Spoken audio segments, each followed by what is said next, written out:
Gittiğimiz bu yol arkadaşlar hiçbir yere varmıyor. Birazdan bitecek ve dünyanın sonuna giden yol bu.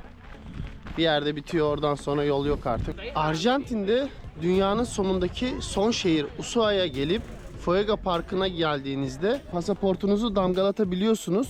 Burası dünyanın sonundaki son nokta olduğu için pasaportunuza buraya giriş yaptığınıza dair damga vuruyorlar. Fin del Mundo'dan, dünyanın sonundan dünyadaki diğer şehirlere uzaklığını yazıyor.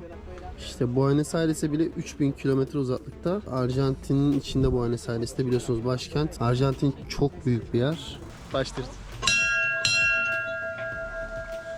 Vamos, vamos! Genel böyle hareketlerimden hoşlanmıyor genelde. Ve dünyanın sonuna geldim. Buradan öte yol yok. Dünyanın sonundaki yoldayım. Buraya nasıl geldim? Önce onu izleyin arkadaşlar. Daha sonra kaldığımız yerden devam ederiz.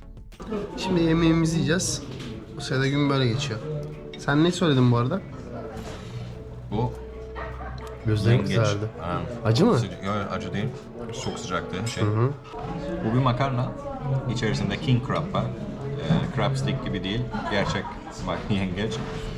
Bunu blanca salsa sosla karıştırıyor. Sıcak. Resas.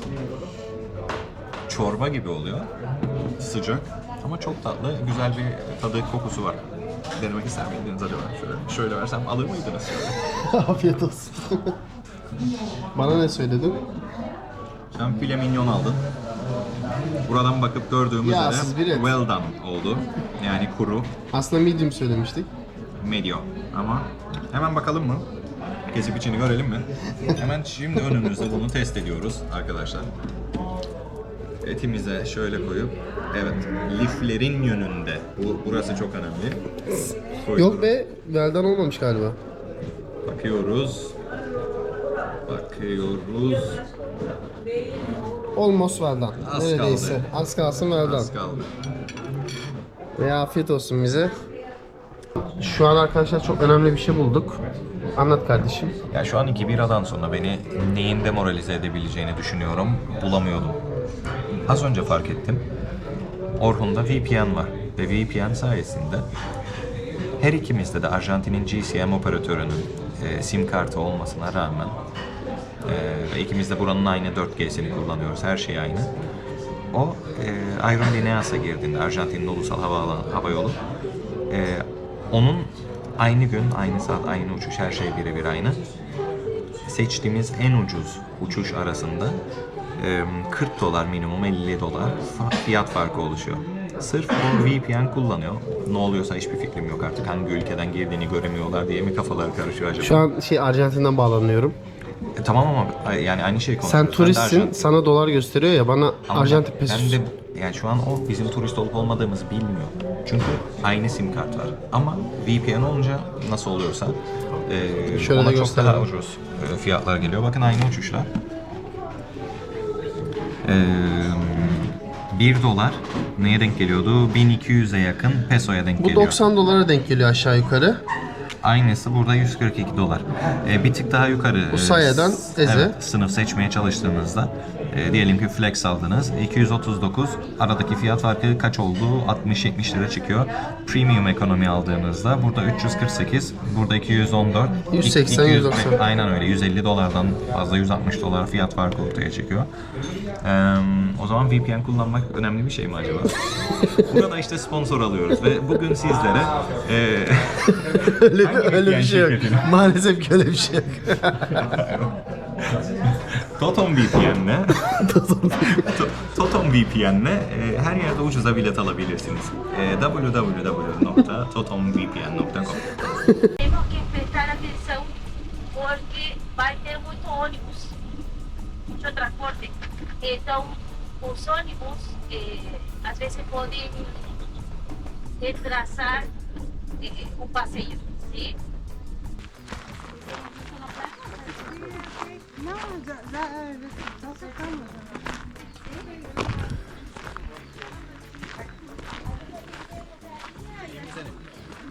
Tam buradayız. Road 3'ün başladığı yer. Yol 3'ün. Buradan sonra yol yok.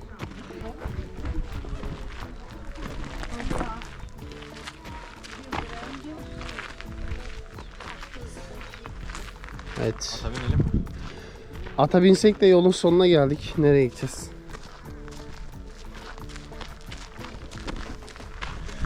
Şimdi gittiğimiz bu yol Yol değil. değil. Gittiğimiz bu yol arkadaşlar hiçbir yere varmıyor. Birazdan bitecek ve dünyanın sonuna giden yol bu. Bir yerde bitiyor, oradan sonra yol yok artık. Ondan sonra okyanus ve Antarktika var. Yolun sonuna geldik.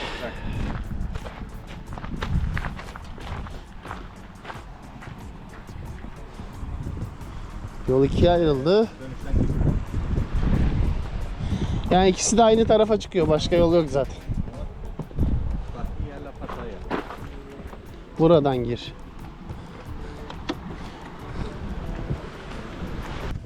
Bu yan taraf Büyük Boğaz. Yolun karşı tarafı da, yani okyanusun karşı tarafı Şili.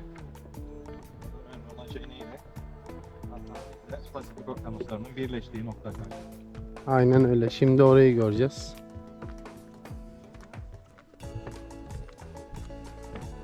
Buradaki kanal 2 gün önce sizlere göstermiştim. Penguen adasına giderken bir tarafı Şili, bir tarafı Arjantin'di kanalın. Gemiler iki tarafı da kullanıyor. İki ülkenin de sorun yok yani. Eskiden savaşlar çıkmış ama artık çözmüşler sorunlarını. Bu yüzden sorunsuz şekilde yaşıyorlar. Kanalı ortak kullanıyorlar. Böyle de kullanmaları gerekiyor zaten. Bizdeki boğaz gibi düşünün. Bir taraf bir ülkede, bir taraf bir ülkede. O boğazı kullanman için de dörde bölemeyeceksin gidiş dönüş olarak. Direkt ikiye bölmüşler, gidiş dönüş kullanıyorlar.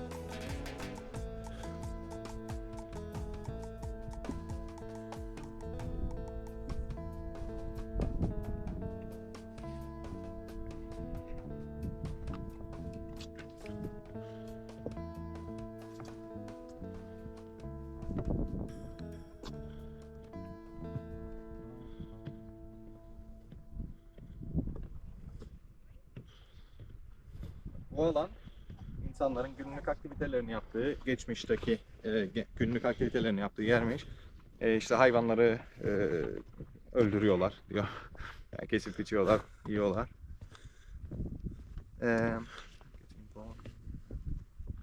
Kemikleriyle işte kaldıkları yerleri yapıyorlar. Derisiyle de kıyafetlerini yapıyorlar.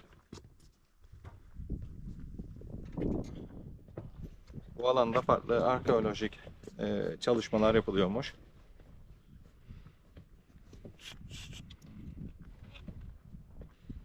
İşte et kesimi, deri yüzümü.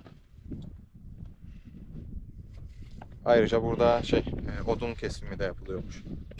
Neredeyse tüm işleri de burada hallediyorlar. Her türlü ortaçağ aktivitesi.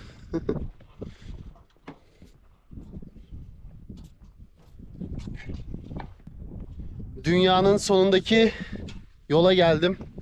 Buradan öte yol yok arkadaşlar. Büyük Boğaz. Şuradaki küçük ada bile Şili'ye ait. Arka tarafta Şili ve iki okyanusun birleştiği yer tam şurası. Magellan Boğazı'ydı değil mi orası? Magellan Boğazı arkadaşlar orası da. Çek ediyorum. Genelde burada herkes İspanyolca konuşuyor.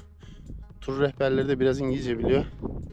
Bizim az İngilizcemizle birleşince böyle birkaç öğrendiğim bilgiyi size aktarıyorum. Durumlar bu. Bugün keyifli geçiyor. Sabahın erken saatlerinde uyandık yine. Normalde yapmayacağımız hareketleri Ushuaia'da yapıyoruz. Bugün güzel de bir trene bineceğiz. Daha önce hapishanede kalan insanların kullandığı burada meşhur bir tren. Trenin de ismi ve gideceği yerde dünyanın sonu anlamına geliyor zaten.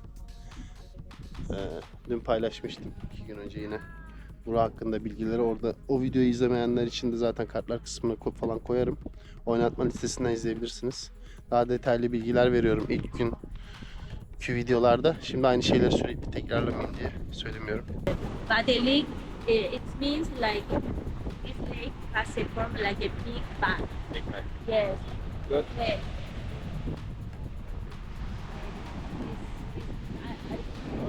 buradan da suya giriliyor. Daha ötesi yok artık yani. Birazdan tren yolculuğuna başlayacağız. Ben otobüsteyim. Üşüdün mü bebeğim? Buralar serin. Bu arada buranın yazı en sıcak olduğu zaman da geldi. En sıcak şu an. 7 derece, 6-7 derece soğuk esiyor. Kışın eksi 10, eksi 20 artık Allah ne verdiyse her yer buz. Arjantin'de dünyanın sonundaki son şehir Ushuaia'ya gelip Fuega Parkı'na geldiğinizde pasaportunuzu damgalatabiliyorsunuz. Burası dünyanın sonundaki son nokta olduğu için pasaportunuza buraya giriş yaptığınıza dair damga vuruyorlar. Bu ofisten bunu yaptırabilirsiniz. Veya 2 gün önce Penguen Adası'nda video çekmiştim. Oradaki gemide de vuruyorlardı. Oradaki ücretsiz de tip bırakmıştım. Buradakinde de 3000 Arjantin pesosu ödüyorsunuz. İçerisi biraz kalabalık. Çünkü turlarla geliyoruz. Şöyle göstereyim. Bayağı bir yoğun. A galera tá na fila? Şöyle ben size etrafı da çekeyim.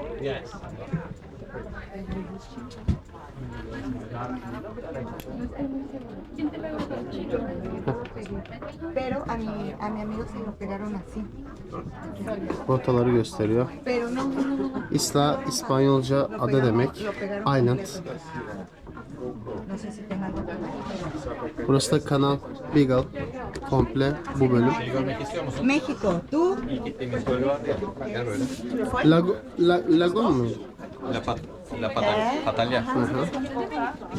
Bak o Finruta dediği bizim olduğumuz yer. Biraz önce söyledik. Yolun Arjantin başladığı yer. yazısı. Arjantin yazısının olduğu yerde dağların olduğu yerde. Bizim olduğumuz beyi hatırlıyorsun La Pataya. La Pataya'nın Fin yazan kısmındaydık biz. Şili yan tarafta kalıyor. Evet, diğer taraf. Tam baktığın tarafta orası. Şöyle çekeyim de ben size alayım. После этой сразу. Они почему сюда пропускают?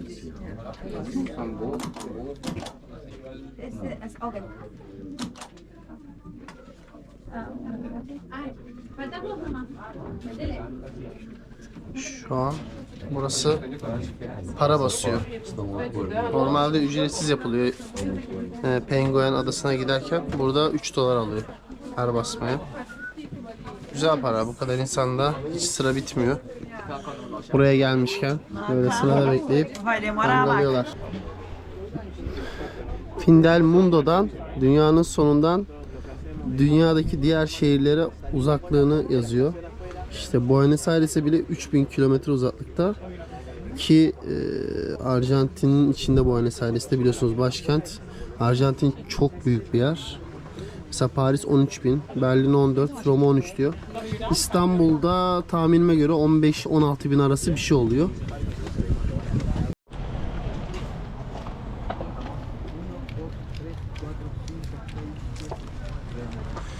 Dünyanın ucundan, daha doğrusu dünyanın ucunda başlayan trenden tam buradan başlayacağız yolculuğumuza. Tren ticketlarımızı alıyoruz. Thank you.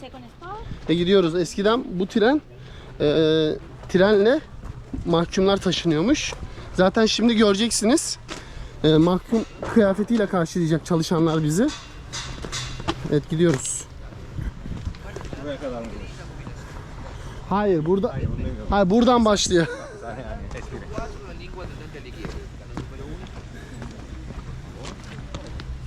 Buenos días. Bom dia. De onde fugiram vocês? Por aqui, por favor. Yeah. Todas são brasileiros? Duas pessoas? Ou mais? Não, duas. No, we just know English. English? Where are you from? Cyprus, Turkey. Cuidado com o presidiário. Turkey. Oh, perfect. Só ele dejamos. So, do you put the headphones to the train and choose the language? The train has 7 languages. Number 3 is in English. All right. Yes, keep walking and the words. Thank you.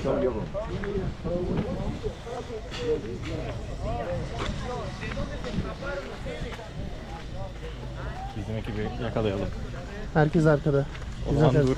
Şu an en öndesin, o yüzden koşmana gerek yok. Anlıyorum. Bizi alsana. ¿De dónde se escaparon? Where are you from? Türkiye. Turquía. Türkiye! Gracias. Dünyanın sonundayız Dünyanın sonunda ki trene bineceğiz şimdi. Eskiden bu trenle mahkumlar taşınıyormuş. Trenin önüne bakar mısın? Burası başlangıç. Ya we are two. Macera başlasın.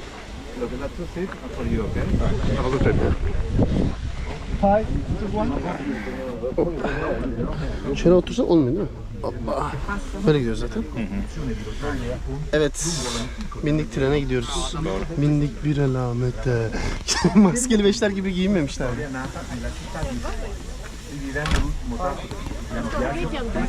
Yolculuk bir saat sürecek. Tren de bayağı geniş.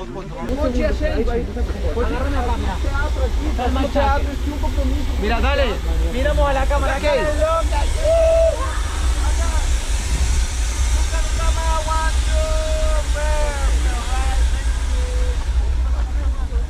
Tren ilk durağında durdu. 2 durağı var. Burada işte fotoğraf falan çekebiliyorsunuz. Şelale var ufak bir tane.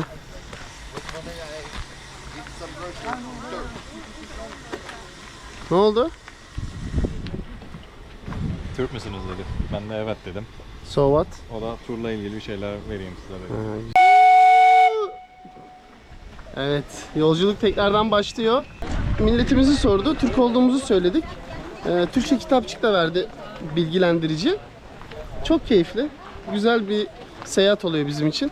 Biraz tren dar, küçük, geniş arkadaşlar biraz zorlanabilir. Celal bana göre bir tık daha zorlanıyor, boyu uzun olduğu için. Ama güzel, keyifli. Bizimki bu. Hayır, bizimki bu. Bizimki bu. Çünkü 4'ün yanında biliyorum. Bizimki o. Ama acele etmemize gerek var mı bilmiyorum. Ya da yerleşelim mi millet gelmeden. Şöyle birazcık dar arkadaşlar. Göstereyim.